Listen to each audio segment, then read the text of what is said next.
Assalomu alaykum, hurmatli talabalar. Bugun sizlarni shu kungacha psixologiya fanidan olgan bilimlaringizlarni sinovdan o'tkazamiz. Marhamat, boshladik. Demak, birinchi savolimiz: dunyoda kim birinchi bo'lib psixoterapevtik usullarni qo'llagan? Eng sodda psixik jarayonlar. Har bir shaxsning o'z hayotiy tajribasi asosida savolni o'qib olay. Rosa yodlagan ekansizlar. Kim temperamentni ruhiyatning biologik asoslari deb ta'riflagan? Gipokrat. Tashkiliy guruh metodlari qaysilar? Longitude, qiyoslash, kompleks. Malades. İlk bor test tushunchasi kim tomonidan Benissimo. Xo'p. Tashqi real ishdan ichki ideal ishga o'tish jarayoni. Interiorizatsiya. To'g'ri. Yo, qo'ymang, topishdi. O'zini boshqa kishi o'rniga qo'yish orqali unga o'zini tenglashtirish. Identifikatsiyami? Qo'ying, ikkosiga ham qo'ying.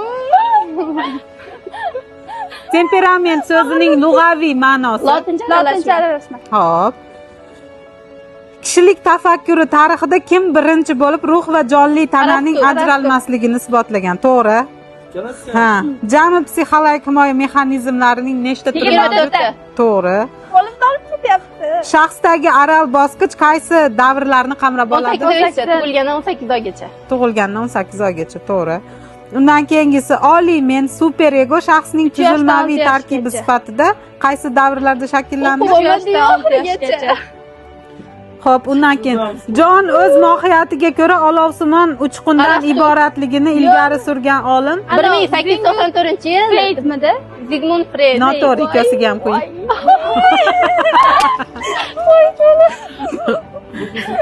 Bo'ldimi? Demak, bugungi g'olibimiz Sevinch. Assalomu alaykum. Mana biz bugun Qo'qon universiteti Andijon filiali psixologiya yo'nalishi talabalari. Bu o'yinimizda afsuski yutqazdim. Mening dugonam yutdi. Juda qiziqarli o'yin bo'ldi. Qo'llarimiz tolib, hamma talabalarga tavsiya qilamiz.